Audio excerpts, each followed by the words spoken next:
Members of the company, this is your Places call. Places, please. Places for the top of the podcast. Places, please. Get ready for a behind-the-scenes look at the glitz and not-so-glam of Broadway, education, and everyday life with Uncommon Sense. Join hosts Christopher Smith and Sharna Lopez as they bring you the best stories and shenanigans that seemingly prove how elusive common sense can really be. So take a little time for yourself to hang out with the dynamic duo Charnopher. And no leaving early, because you might just miss that 11 o'clock number. Stand by music. Music, go. Uncommon sense, the 11 o'clock number.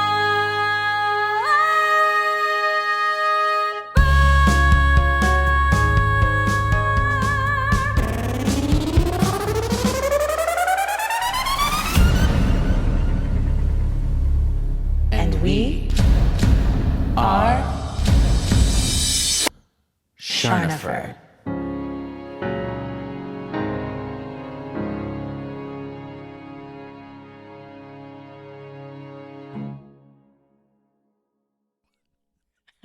I said 4 when atrocious. It was 1. If it's not a 5, 6, 7, 8. I know.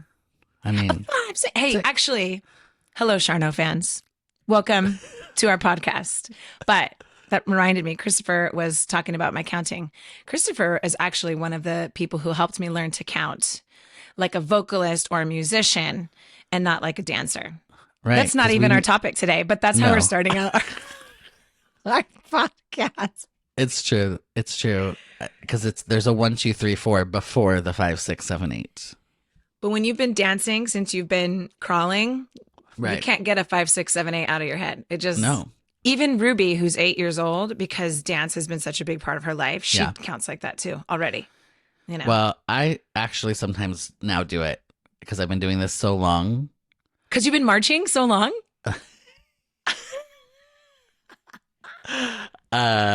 Go back and listen to that episode.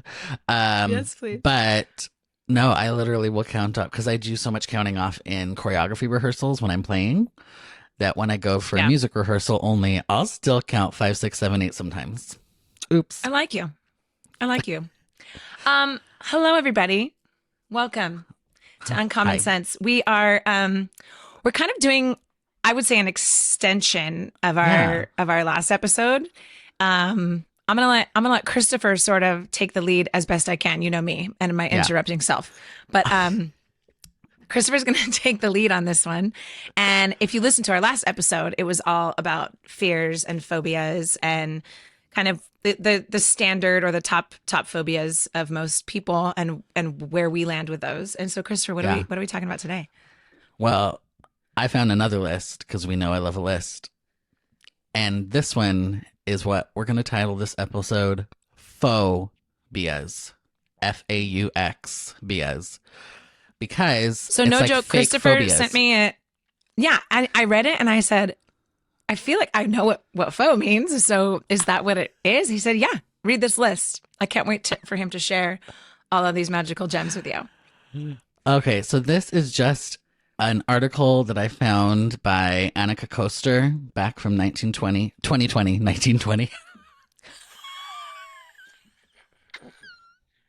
I was like, whoa, this is old. Okay. Oh, and it was called 10 incredibly specific fake phobias that I 100% have. All right, here we go.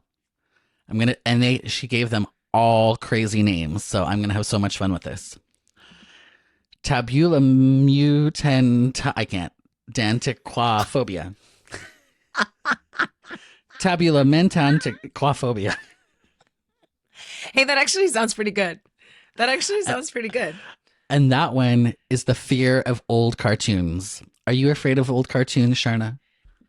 I am not afraid of old cartoons. In fact, I think old cartoons are actually really intriguing. I think maybe it's the artistic side for me. Like I like looking at old animation and seeing how far it's come.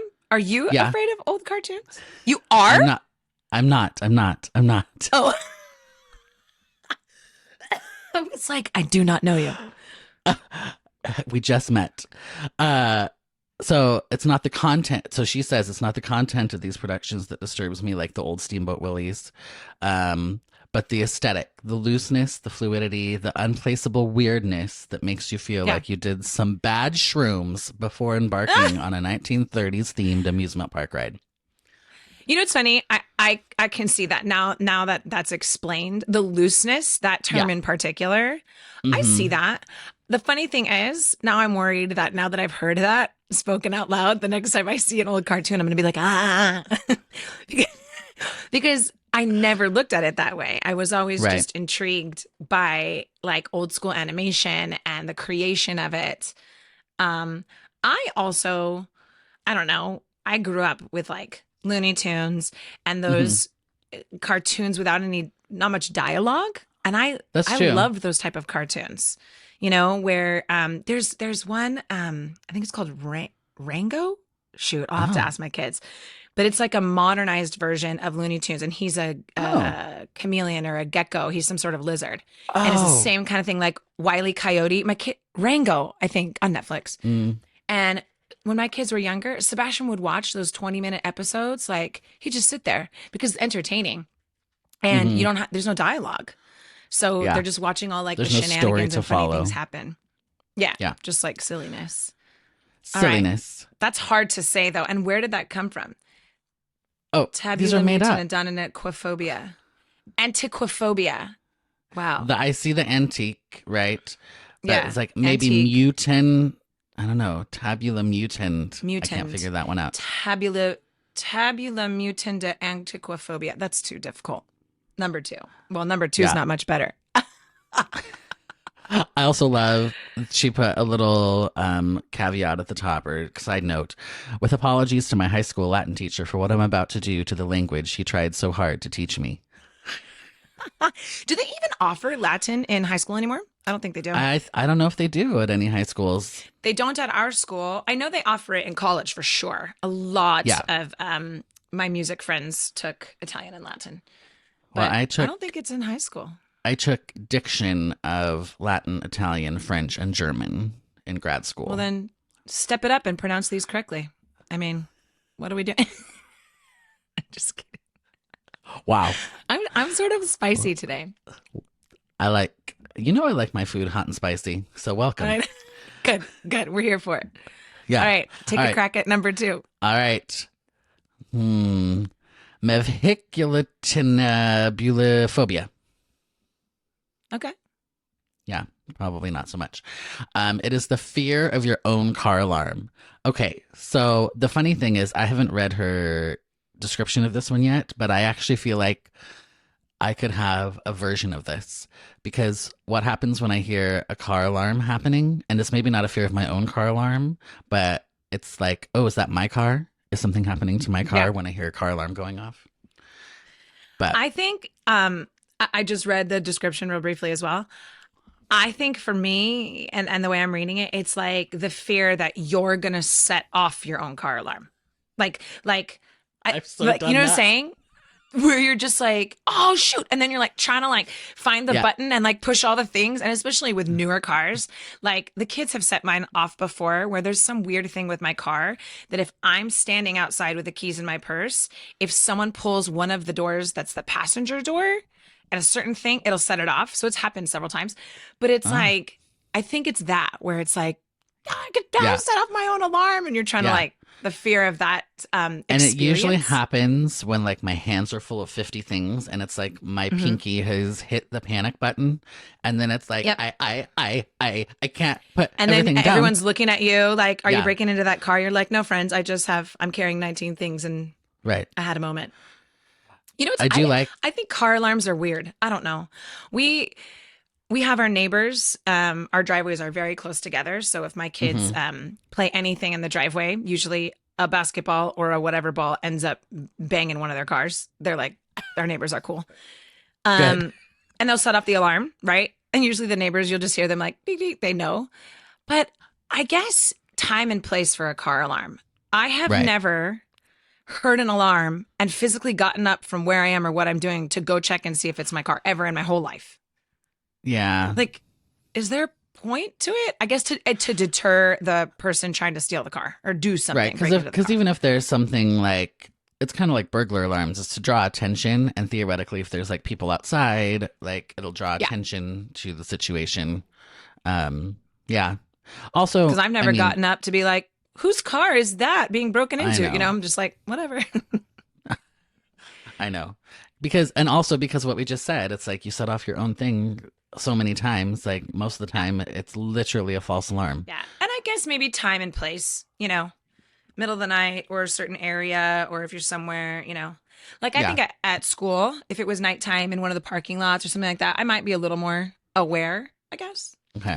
But yeah, I guess it's like house alarms too, burglar alarms. Like you just, it's a warning. All right. Okay. Number 3. All right. This one, you're going to have to help me with this one, but it's derivatia post-Calvinophobia. And it's the fear of someone else using your post-Calvin theme month idea first. I don't know what post-Calvin I don't is. either. So I was reading this and I was like, It's just like it's likewise fake fear of being derivative, yes. is what she Yeah, said. that one's kind of, I'm like, okay. that one's kind Meh. of extremely specific. Yeah. I feel like maybe we skipped that one. Yeah. That's not in our list. Okay. Number 4. I actually think this one is great. This one is great. All right. Spectasticribophobia. And it's fun to say. Oh, I think I said it wrong. Spectascribophobia. There we go. Spectascribophobia. Spectascribophobia? Spectascribophobia. Spectascribophobia. I don't know. Is it scribed? Is it scribed? We don't know. Yeah. We don't know. If someone's listening that works for Scribd or Scribed, Or please scribed, tell us. please let us know. It's an ongoing discussion. For everybody around. But it's the fear of someone watching you write an email. What? I think this is hilarious. But also, I kind of get it. Don't watch me write an email. Like, when someone stands over my shoulder, even if I've said like, oh, I'm going to write this, like I mess up, I write like wrong words. I'm like, why do I care? And why? I think your brain is like, you're being watched. Right. I'm not afraid of it, but I Right. don't like it. Don't watch me write my That's email. funny. I'm writing an email over here. Get out of my area. Carry on. Go over there. Yeah, 5 feet. That's funny. That is funny. All right. And your fingers, I mean, listen to what this says, because that is exactly what I just mentioned. You know how when someone over your shoulder and your fingers, and you can read how, like in her paragraph, it's all Typing. messed up. Yeah. Like she's been typing it incorrectly. Right. Yeah. It's so funny. So funny. Everything's misspelled. It's like crossing out all the words. And it's true. It's like all of a Yeah. sudden your fingers are like, someone's watching, don't mess up. Yes. For fear of being judged, Yeah. I guess that's which is a probably bigger the issue. overarching fear. Yeah. Which, man, it's tangent. That is one of my biggest goals as a parent. Like because there are these stages, and I think I'm in like this amazing moment in my life where I'm 41 and I could give 2 poops anymore about what people think about me. I'm just like, whatever. This is what I'm wearing. This is what I said. This is what I believe. This is me. Have a nice day. I have no more time to This like is please me. people. Right? Yes, we just watched that movie. Then I teach an age group, and we work with an age group that are hyper aware of what everyone's thinking, what everyone's doing, what's cool. And I remember being in that age group, right? And then my own kids, they're still not quite, like Sebastian's starting to get into that zone, and Ruby a little bit, but they're still like, I'll wear mismatching socks and a backward t-shirt. Like Ruby doesn't care. You know what I mean? I'll say whatever, or I like to do this. And it's this strange, like weird thing of life. I don't know, where it's like you start that way. You go through this terrible, you know, hopefully not anxiety ridden, but really concerned about what people think. And then you kind of get over to where you're like, whatever. I drive this car. I wear these Carry shoes. I hang out with these people. Yep, carry on. But again, like I want to instill in my own little kids, like I know it's hard, but really at the end of the day, it doesn't really matter what people think. As long as No. you're being a kind human. Okay, number 5. Scientarachnophobia phobia. Yeah, that was good. Thank you. Scientarachnophobia phobia. Yeah. Now that one's almost self-explanatory, but it's the fear of other people knowing that you're afraid of spiders. Yeah. How do you feel about that? How is Makes you that a laugh. thing? How is that a thing? How are you afraid of other people knowing that you're afraid of spiders? That's funny to me. So, but in reading her thing, it's like, it says that, she's super afraid of spiders, but if there's 2 or more people in the room with her, she'll like try and be brave, like, oh, hey, little spider friend. When inside, she's like, I hate spiders. I hate spiders. I think that's funny. But then when That she's is funny. alone, she's like, spider, get out of here. Right. It's like the fear of people seeing you being afraid of spiders. I think it's funny. Again, maybe that goes in line with my age where I'm like, I'm afraid of this. I don't like this. I don't care what, Correct. And we talked about fear of spiders before. I don't love spiders. I'm not going to climb onto the ceiling if I see a spider, but Yeah. can I tell you a funny spider story real quick? Yes, you can. Okay. So remember when we had Charno fans, if you haven't listened to our Fears and Phobia episode, you got to go back and listen because I told a couple spider stories. This didn't happen to me, but last week, Jerry, my husband, he got in the car. He got in the car and he put on his sunglasses. Now, he was on the podcast, but I think he had a hat on. So my husband is bald. He doesn't have hair. So he put on his sunglasses in the car and he said he kind of felt something behind his ear. So he like touched right here.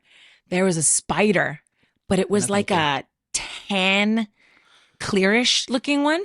So when he felt something and he like tried to brush it off, he looked in the rear view and because it was tan, like on his skin, and it just looked like it was moving. And he like threw his glasses. He's in the car. He like threw his glasses. He's like wiping his head. He could feel like a little spider web. Oh my gosh. I don't know what it is about spiders and my family. Now, had somebody been in the car judging him of his spider, Yeah. fear, I wonder if he would have reacted differently. I think I would have reacted that way. It's something about being in the car. Like, I can't run away. I cannot get away from you. Right. You are currently in my space and I'm driving. So Yeah. why do you want to go on my errand with me, Mr. Spider? And if you do, can you please go do it not on me? Right? There's a Thank you. whole rest of a car you can ride in. Oh my gosh. All right, number 6. This one's Okay. interesting. This one, funny thing is, okay, I was going to say this one's actually real. Because I'm like, I've heard of this one before. Pithecophobia. Yeah, so this is not a fake fear, right? No, this one's not supposed to be on the list. But I think she put it on the list because it came because of how she came to get this fear. So if you're reading it, you're not reading it. But if Sharna, if you're reading it. But unlike many people, my discomfort with monkeys did not result from watching Planet of the Apes. It came from hearing a radio story about a woman whose friend's pet monkey chewed off her face. No. And that's when I'm like, correct. Complete with the recorded 911 call in which the woman, her friend, and the pet monkey can all be heard screaming. Wow. Yeah, that's a 12-year-old. She was 12 years old listening to that on her commute. Yeah.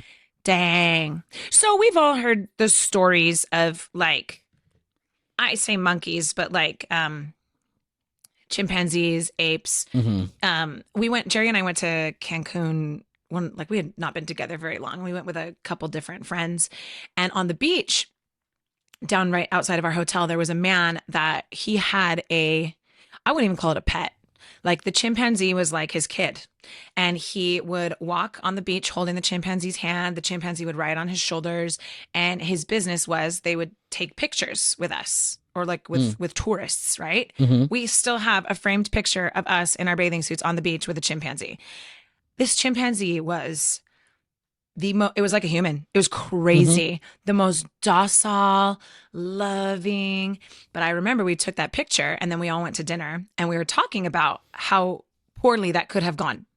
Yeah. Do you know what I mean? Because Yes. they are animals. And it's the same thing with dogs, or it's the same, you know what I mean? Like, but Jerry was like, we could have been sitting there with this chimpanzee in our lap and it could have just turned on us and, mauled us.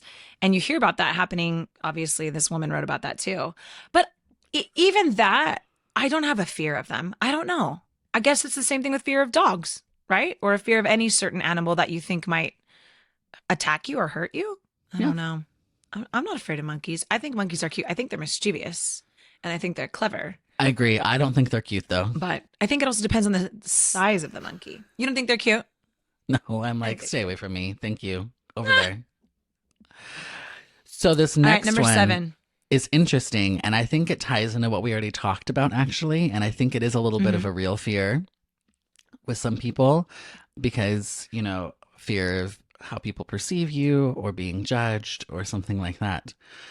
So it's egocristolophobia. There we go.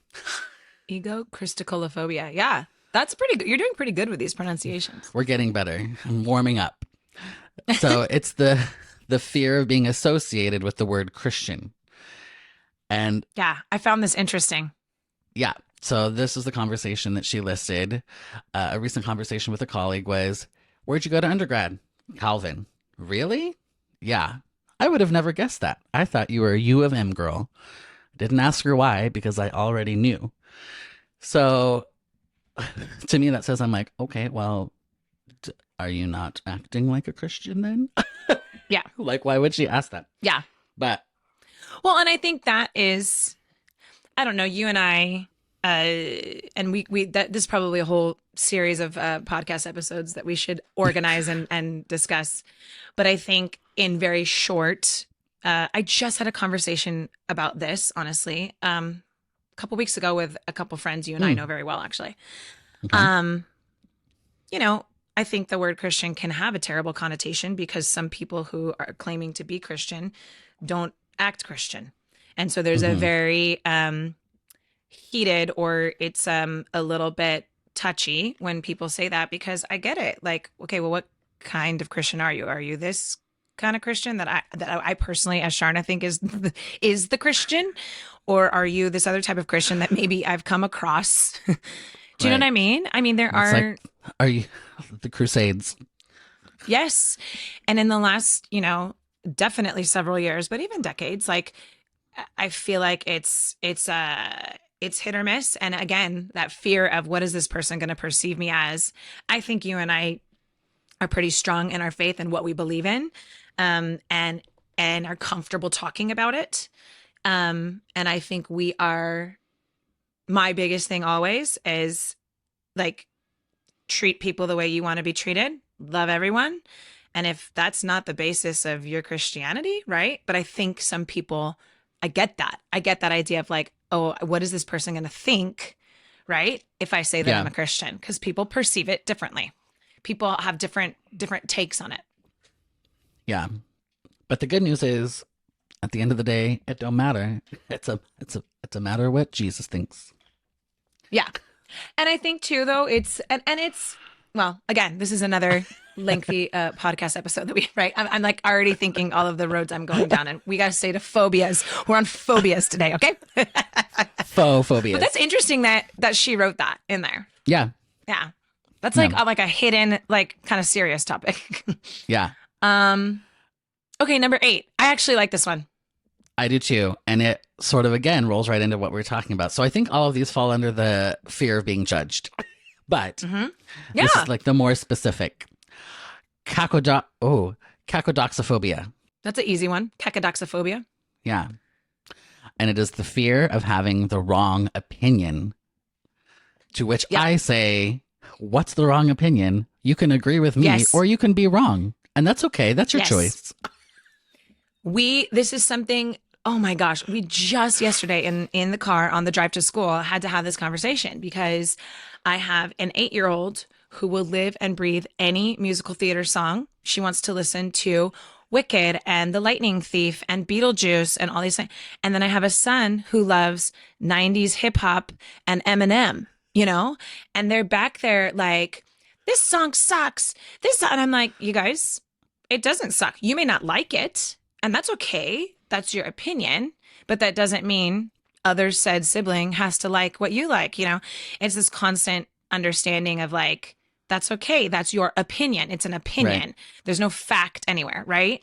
And I think even reading her little description about like McDonald's food, it's like, I cannot believe that my kids don't like mashed potatoes. I mean, I don't think they're my children.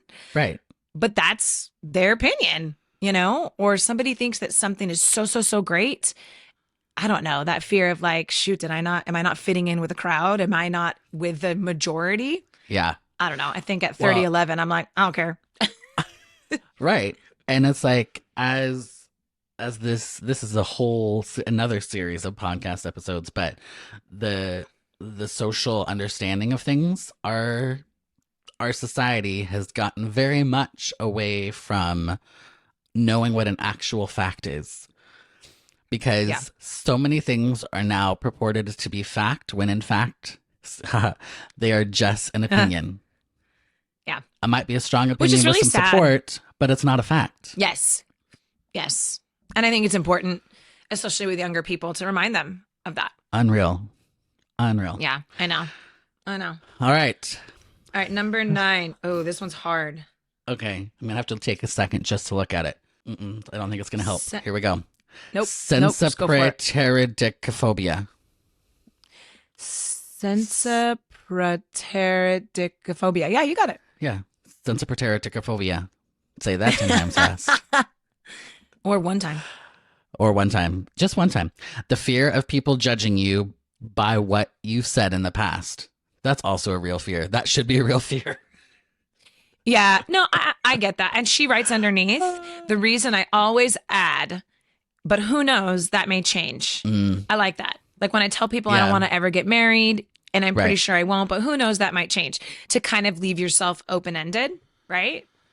Yeah, and it's a tricky one because a lot of people will say something, and I've experienced this from both ends. It's like, you know somebody for a while, and then let's say your last opinion of them or your last interaction with them or something, they have a certain opinion on something, and then you don't see them again for 5 years. You have no reason to believe that opinion has changed because you have no proof of, they haven't told you differently, but the odds are it probably has, if it's something that's really subjective, you know? Yeah.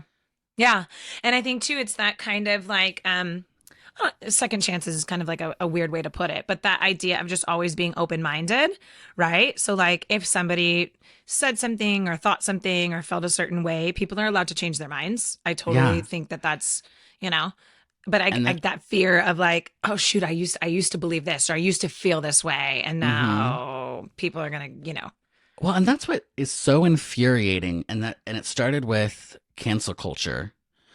And it's like, the thing that infuriates me more than anything is looking at history or somebody's past through a current lens. And it drives me bonkers because even though the world has changed so much in the last 5 years, in the last 10 years, in the last 15 years, if somebody sent a tweet 15 years ago, it might have been insensitive at the time, but it wasn't to the level of egregiousness that it would be through a 2023 lens. And yet, we're holding them to a 2023 standard for something they said 15 years ago. That's the stupidest thing. I'm going officially on record. That's the stupidest thing I've ever heard. I have ever heard. Name that show, Charno fans. I don't know if I can. One of my faves to this day. It is. Why can't I remember? What? Duh. We just shut did up, it. Shut up. I got it. It just took me a second. I agree with you 100%. And I unfortunately feel like, yes, we live in this society, but we were raised differently. And I think that I look at these teenagers and I'm like, I am so grateful. I'm so grateful for the world that I grew up in. And I know that we've had so many advancements and so many movements forward that are positive in socially, obviously with technology. Yeah. But even socially, and I still think, thank goodness, I was raised that other way. I don't know. And maybe that's just me being like personally thinking super, not narcissistic, but like about me, but right. I don't know. I agree with you where it's like now I feel like nobody can make a mistake. You can't make a mistake without being literally like judged to an extreme. Yeah. Right. And we wonder where this perpetuated anxiety and fear is coming in our young people. Ding. Well, hello, because they're so worried. I just had this last weekend what we call preview day at my work, where we talk to families who might want to come to our school and we talk about our school. I spend so much time expressing my heart for learning, my heart for growing, and my heart for making mistakes. Because I want not only the kids who are sitting there to be like, oh, Mrs. Lopez, she's not going to freak out or like be mad or cancel me if I say or do something wrong. And I want the parents to understand how important that is. Because if we don't mess up and we don't then we have created these crazy neurotic humans who are like, well, I can't say anything and I can't do this and I'm not. And what if I'd mess up? And what if I say something wrong? Instead of like, can I have a conversation about this? I'm confused about this, or I feel this way. Can you help me understand? Or like a conversation. I don't know. It's sort of terrifying. Not sort of. It's very terrifying. I'm hoping we have a bit of a swing back. I'm hoping. Yeah.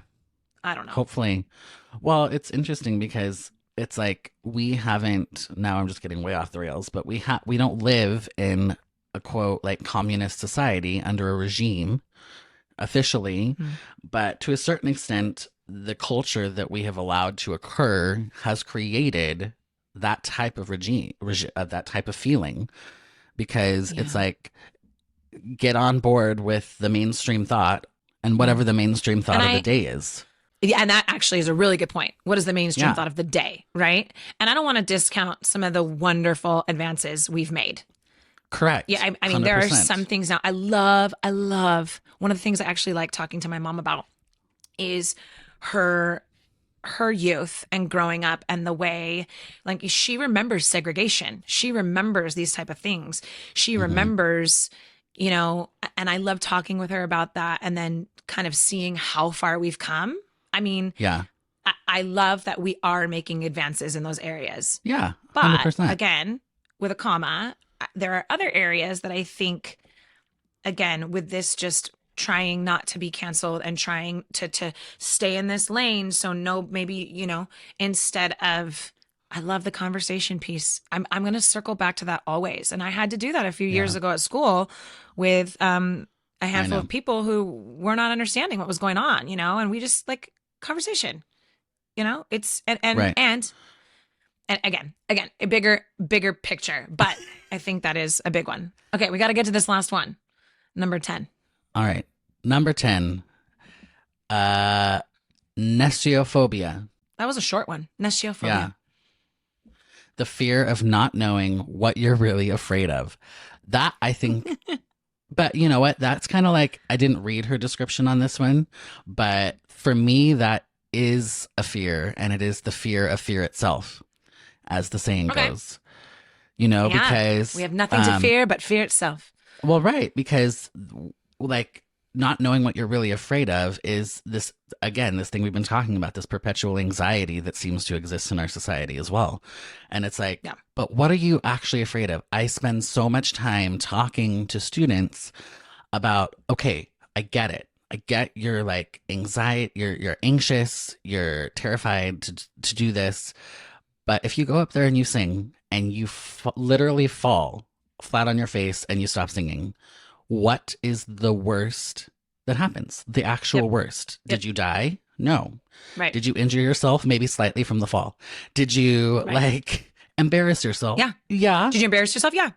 Okay. But and I think, Christopher, you know who I want to get on our podcast? I want to interview our friend Shannon Zimmerman. I'm going to ask her today. She teaches my well-being for the artist class at school. Okay.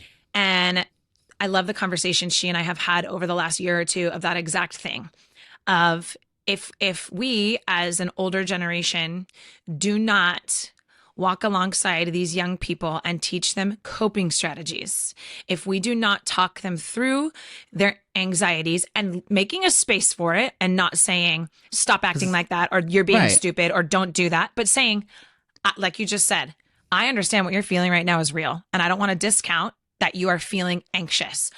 However, we have to find a way for you to have a look out at what is actually going to happen. Okay. Yeah. If you're afraid of jumping out of an airplane, I'm going to go ahead and say, okay, because you could die. Your parachute couldn't work. You could fall to your death.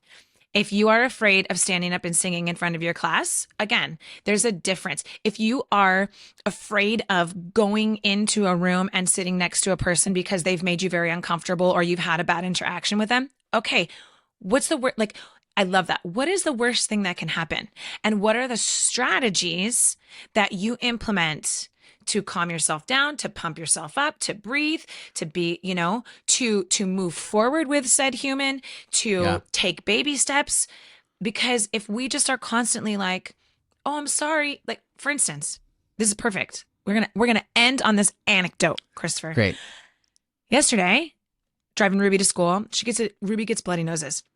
She got a terrible bloody nose in the car and she's dealing with it in the back seat or whatever. And we get to school and she's like, I don't want to go into school until, my nose stops. I'm like, fine. So I sit in the car with her and it's stopped. And I'm like, in my brain, I'm thinking, I have to go to work. I have to go home and get all my stuff. I got to, and she's like, I don't want to go in. What if it happens again? And I said, babe, what if it happens again? And she looked at me. I said, well, what would you do? Talk through it. What would you do? I said, I've given you tissues. They're in your pocket. I said, I already wrote your teacher and said, Ruby has had a bloody nose this morning. Your teacher knows. So what would you do? She's like, well, I don't know. I'd like grab my tissues and I'd tell Miss Rhodes and then I could go to the office. And I'm like, exactly. So you don't need mommy to stay with you. You don't need me to go, but it took a good 10 minutes and I still left her crying in the office. But I had to make that decision of like, if I just baby her and take her home or sit with her for 2 hours until like, she's not going to learn how to overcome that fear. And then when I picked her up from school, she's like, it was fine. It was a great day. I'm like, you did it. You did it. You learned how to move forward through your fear. And that's a very small version compared to some of the anxieties that our older kids deal with, but it's, it's relation. 100%. And it's relatable. And I think the thing that the end of that you touched on that I really liked is we also have to make sure that we celebrate those wins and really focus on the fact that you did overcome it, because then we can harken back to that later. Like, remember last time you did it? What were some of the things that you did last time? What were you thinking about? How did that make you feel? And all these things. And it's great. And I will say, I think giving the kids, that's something that a lot of us in our generation didn't grow up with. It was very much like, figure it out, get out of the car, be quiet, stop crying. I truthfully, and I wasn't raised like that. I didn't, but I know that a lot of people were. Right. And I know that was a lot of the mentality. I love this kind of middle ground of, you're allowed to have your feelings.